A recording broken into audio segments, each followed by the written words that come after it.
नमस्ते दोस्तों, मैं हूं आपका दोस्त और इस शो का होस्ट मयूर गुप्ता। आज आपके लिए लेके आया हूं कैस्ट्रॉल इंडिया लिमिटेड का फाइनेंशियल एंड फंडामेंटल एनालिसिस। हम जानेंगे कैस्ट्रॉल के फाइनेंशियल्स कैसे हैं, उसके बिजनेस वैल्यूएशंस क्या हैं और क्या आज हमें उसमें इन्वेस्ट करना चाहिए कि नहीं। तो चलिए शुरू करते हैं। दोस्तों, सबसे पहले एक डिस्क्लेमर देना चाहता हूँ। ये वीडियो सिर्फ एजुकेशन और इन्फॉर्मेटिव पर्पसेस के लिए है। मैं किसी को भी बाय या सेल की कोई रिकमेंडेशन नहीं दे रहा हूँ।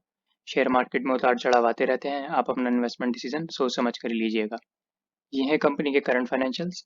कंपनी का करंट मार्केट प्राइस है 122 रुपीज़ पर शेयर। मार्केट कैपिटलाइजेशन है 12,000 करोड़ का। नंबर ऑफ शेयर्स है 99 करोड़। पी रेशियो है 15.71 का। अर्निंग पर शेयर है 7.76। Price to book value ratio है 10.34 का। सेल्स जो कंपनी ने लास्ट 12 महीनों में किए हैं वो किए हैं 3,589 करोड़ के, यानी कि अराउंड 3600 करोड़। मार्जिन्स की अगर बात करें तो ऑपरेटिंग प्रॉफिट मार्जिन अराउंड 29% का है और नेट प्रॉफिट अराउंड 21% का है। इंटरेस्ट कवरेज रेशियो है 500 टाइम्स का। और अगर रिटर्न्स की बात करें तो रिटर्न ऑन इक्विटी है अराउंड 65% की और रिटर्न ऑन कैपिटल भी अराउंड 65% की है। तो यहाँ आप देख सकते हैं कि नंबर्स बहुत ही अच्छे हैं। कंपनी के मार्जिन्स भी हेल्दी हैं और रिटर्न्स भी काफ़ी अच्छी हैं। तो अब देखते हैं इन सभी नंबर्स को डिटेल में और जानते हैं कि कंपनी का पास्ट कैसा था। दोस्तों, ये हैं वो सारे टॉपिक्स जो हम इस वीडियो में डिस्कस करने वाले हैं। मैं आपको बताऊंगा कंपनी के मार्केट कैपिटलाइजेशन और प्राइस का ट्रेंड, मार्जिन्स का trend, returns, dividend, cash flow की हिस्ट्री। बात करेंगे कंपनी के लोन्स के बारे में, बुक वैल्यूएशन के बारे में और एंड में मैं आपको कुछ ऐसे पैरामीटर्स बताऊंगा जिसके बेस पे आप कंपनी का वैल्यूएशन कर पाएंगे और ये समझ पाएंगे कि क्या आज कंपनी महंगी है कि सस्ती है। तो चलिए शुरू करते हैं। Castrol limited industrial lubricant oil बनाती है और ये ऑयल ज़्यादातर ऑटोमोबाइल्स में यूज़ किया जाता है। कैस्ट्रॉल लिमिटेड के ब्रांड्स जैसे कि Castrol Edge, Castrol Magnatec, Castrol GTX ये पैसेंजर कार के लिए यूज़ होते हैं और कैस्ट्रॉल पावर वन और कैस्ट्रॉल एक्टिव ये मोटरसाइकिल्स के लिए यूज़ होते हैं। कंपनी के पास अराउंड 350 डिस्ट्रीब्यूटर्स हैं और 3 मैन्युफैक्चरिंग प्लांट्स हैं जो कि पातालगंगा, पहाड़पुर और सिलवासा में लोकेटेड है। और कंपनी के पास जो टोटल वर्कफोर्स है वो अराउंड 700 एम्प्लॉयज़ की है। कंपनी की टोटल वॉल्यूम्स 2020 में अराउंड 207 मिलियन लीटर्स की हैं और कंपनी का पर लीटर रियलाइजेशन 194 रुपये का है। और आप देख सकते हैं जो इसका पर लीटर रियलाइजेशन का ट्रेंड है वो इंक्रीजिंग ट्रेंड पे है, यानी कि जो इनकी पर लीटर की कॉस्ट है वो इतना तेज़ी से नहीं बढ़ी है जितना तेज़ी से इन्होंने प्राइस बढ़ाया है, जिसकी वजह से जो इनके पर लीटर मार्जिन हैं वो 2017 में अराउंड 94 पर लीटर थे जो कि 2020 में अराउंड 105 हैं। बात करें शेयर होल्डिंग की, कंपनी में प्रमोटर की शेयर होल्डिंग है 51%, पब्लिक की है 19%, mutual fund 4.5, FII 11.8, other institutions की 13.7% की होल्डिंग है। तो आप देख सकते हैं कि कंपनी में फ्री फ्लोट बहुत ज़्यादा है, अराउंड 49% का फ्री फ्लोट है। कंपनी का मार्केट कैपिटलाइजेशन अभी 12,000 करोड़ का है जो कि सन 2009 में 7,500 करोड़ का था। तो कंपनी का जो कैपिटलाइजेशन है वो अराउंड 1.5 टाइम्स हो गया है। आज का जो मार्केट कैपिटलाइजेशन का लेवल है वो ऑलमोस्ट 2010 के लेवल पे चल रहा है। तो आप देख सकते हैं कि इसके प्राइस में सिग्निफिकेंट रिडक्शन आया है इन द पास्ट 8-9 ईयर्स। जो कंपनी का करंट मार्केट प्राइस है वो 122 रुपये पर share. Number of shares 99 crore है। कंपनी की सेल पिछले 10 सालों में ऑलमोस्ट वही 3-3,500 के लेवल पे ही है। इनकी सेल्स की ग्रोथ बहुत ज़्यादा नहीं है। जो अभी रिसेंट सेल्स कंपनी ने किए हैं वो अराउंड 3,600 करोड़ के किए हैं। ऑपरेटिंग प्रॉफिट 29% का और नेट प्रॉफिट 21% के हैं। पास्ट में नेट प्रॉफिट अराउंड 16-17 की रेंज में था, तो नेट प्रॉफिट आप कह सकते हैं 3-4% से बढ़ गया है और ऑपरेटिंग प्रॉफिट भी 3-4% से बढ़ गया है, जिसका रीज़न ये है कि जो इनकी रॉ मटेरियल कॉस्ट है वो फ्लक्चुएट होती रहती है। अगर क्रूड ऑयल के प्राइसेस स्टेबलाइज हो जाते हैं और फेवरेबल कंडीशन में होते हैं तो कंपनी के प्रॉफिट्स बढ़ जाते हैं और अगर क्रूड ऑयल महंगा हो जाता है तो कंपनी के प्रॉफिट में नेगेटिव इम्पैक्ट आता है। कंपनी की सेल्स पर शेयर 36 रुपये पर शेयर है जो कि सन 2009 में 23 रुपये की थी, तो सेल्स पर शेयर 1.5 टाइम्स हो गई है। ईपीएस 7.76 का है जो कि पिछले 10 साल में दोगुना हो गया है और पी रेशियो अराउंड 15 का है जो कि अपने पास्ट ट्रेंड से कम है। रिटर्न ऑन इक्विटी और रिटर्न ऑन कैपिटल एम्प्लॉयड दोनों ही 66% की हैं और रिटर्न ऑन एसेट 36% की है। पास्ट में भी ये रिटर्न्स काफ़ी अच्छी थी। कंपनी का जो आरओए नंबर है वो 36% का है, यानी कि 100 रुपये की इन्वेस्टमेंट अगर कंपनी एसेट्स में करती है तो 36 रुपये कंपनी उससे कमाती है। कंपनी ने जो लास्ट डिविडेंड दिया था वो दिया था 5 रुपये पर शेयर का और डिविडेंड पे आउट था अराउंड 70% का, जिससे कि कंपनी की जो डिविडेंड यील्ड थी वो 3% की थी। तो यील्ड कंपनी की बहुत ज़्यादा नहीं थी। आप पास्ट में भी देखेंगे तो कंपनी 3 से 4% की डिविडेंड यील्ड देती है।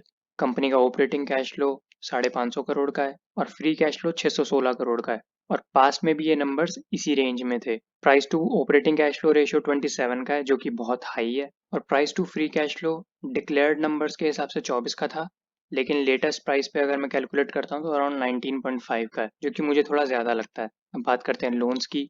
कंपनी के पास कोई भी लोन्स नहीं है। कंपनी का डेट टू इक्विटी रेशियो है 0 का, और पास्ट में भी कंपनी का रेशियो 0 ही था, यानी कि कंपनी कभी भी लोन्स नहीं लेती है।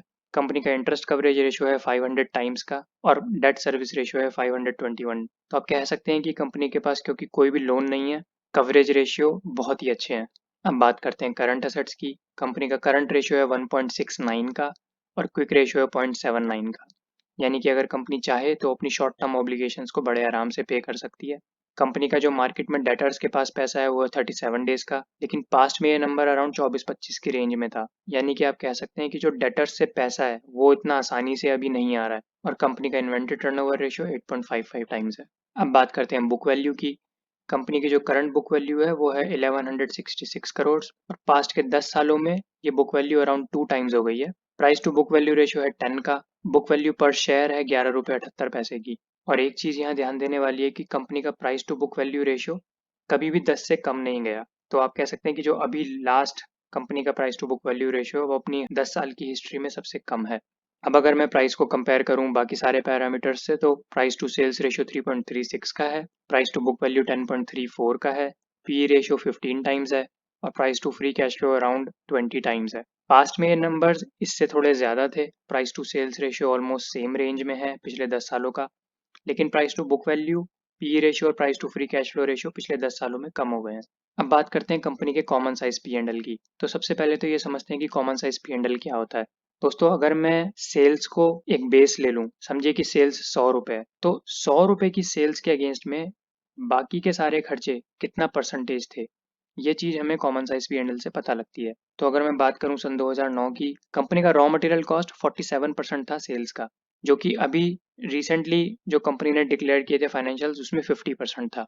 लेकिन बीच में सन 2012 में ये अराउंड 60% था। तो आप देख सकते हैं कि इनका जो रॉ मटेरियल का खर्चा है वो काफ़ी वेरी होता है।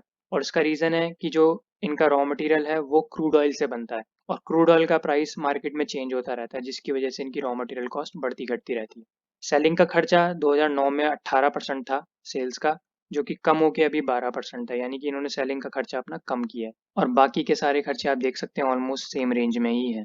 अब बात करते हैं कंपनी की कॉमन साइज बैलेंस शीट की। तो मान लीजिए कि कंपनी की टोटल लाइबिलिटी साइड 100 है, तो उसका 32% रिजर्व था 2009 में, जो कि अभी भी ऑलमोस्ट सेम रेंज में ही है। तो कंपनी के reserves as a percentage of balance sheet change नहीं हुए हैं, लेकिन कंपनी के जो रिसीवेबल्स हैं और इन्वेंट्री है और कैश है, ये तीन चीज़ों में भारी चेंज आया है इन द पास्ट 10 ईयर्स।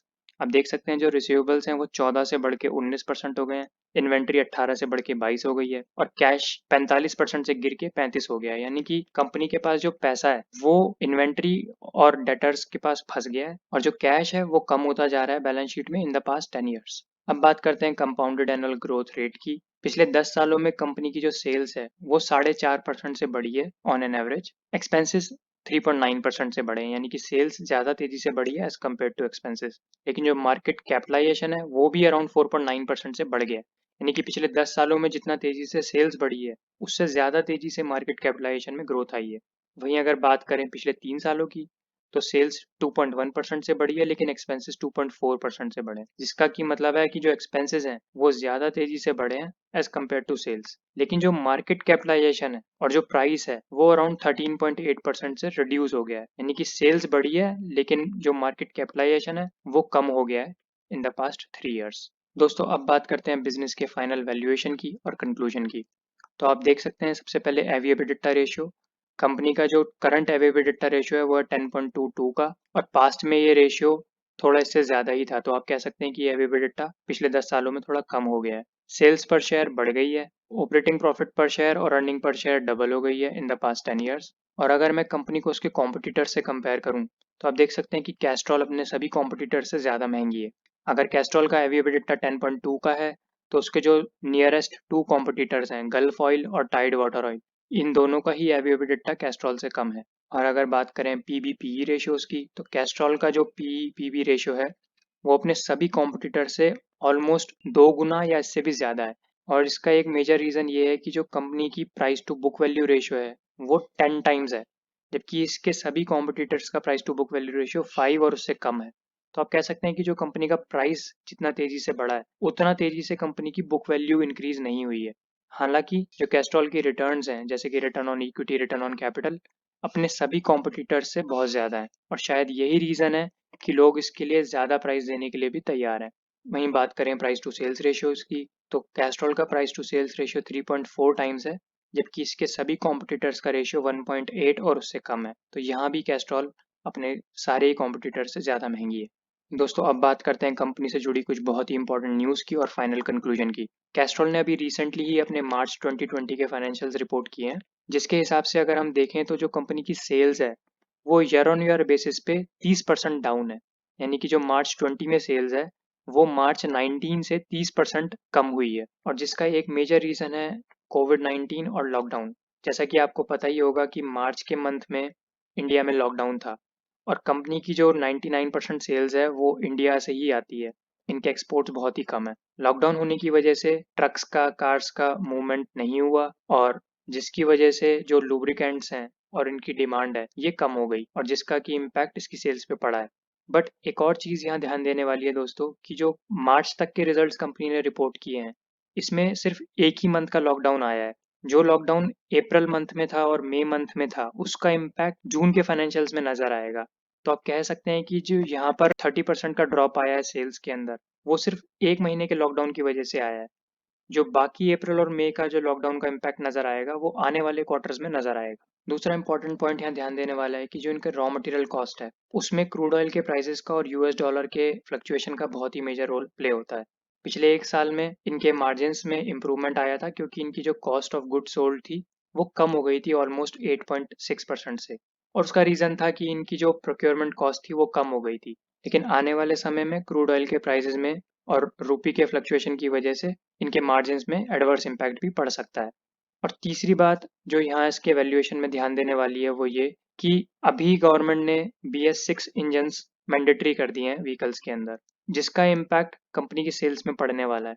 दोस्तों, जो BS6 के इंजन्स हैं वो टेक्नोलॉजिकली बहुत ही रिफाइंड इंजन्स हैं, जिसकी वजह से जो इनका ड्रेन इंटरवल है, आप कह सकते हैं कि जितनी बार ये फ्यूल चेंज करना पड़ता था as compare to BS4 and BS3 engines, वो भी बढ़ गया है।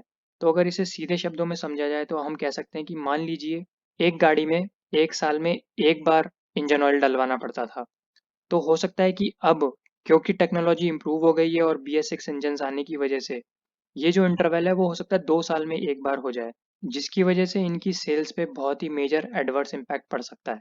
और चौथा इंपॉर्टेंट पॉइंट है इलेक्ट्रिक व्हीकल्स का डेवलपमेंट। जैसा कि हम जानते हैं कि इलेक्ट्रिक व्हीकल्स में बैटरी यूज़ होती है, उसमें डीजल और पेट्रोल की टेक्नोलॉजी यूज़ नहीं होती है, क्योंकि कैस्ट्रॉल वो लुब्रिकेंट बेचती है जो कि डीजल और पेट्रोल ट्रक्स में और पेट्रोल गाड़ियों में यूज़ होते हैं। इसलिए जो इनकी सेल्स है उसमें बहुत ही मेजर इम्पैक्ट पड़ेगा इलेक्ट्रिक व्हीकल के आने से। तो कैस्ट्रॉल जो भी लुब्रिकेंट्स डीजल और पेट्रोल इंजन के लिए बनाता है उसकी सेल वहाँ पर कम हो जाएगी, और यही कारण है कि मुझे लगता है कि आने वाले समय में जो इनकी सेल्स है उसमें डाउनवर्ड ट्रेंड देखने को मिलेगा, और इसीलिए मैं इसमें अभी इन्वेस्ट नहीं करूँगा। ऑल्दो कंपनी बहुत ही अच्छी है, कंपनी के रिटर्न्स भी काफ़ी अट्रैक्टिव हैं, लेकिन आने वाले समय में जो कंपनी की सेल्स है उसमें विजिबिलिटी ना होने की वजह से मुझे ऐसा लगता है कि इसमें इन्वेस्ट करना अभी थोड़ा रिस्की हो सकता है। प्लस इसके जो price to book value ratio है वो काफ़ी एक्सपेंसिव है। इसके कॉम्पिटिटर 5 टाइम्स हैं बुक वैल्यू से, जबकि ये 10 टाइम्स है।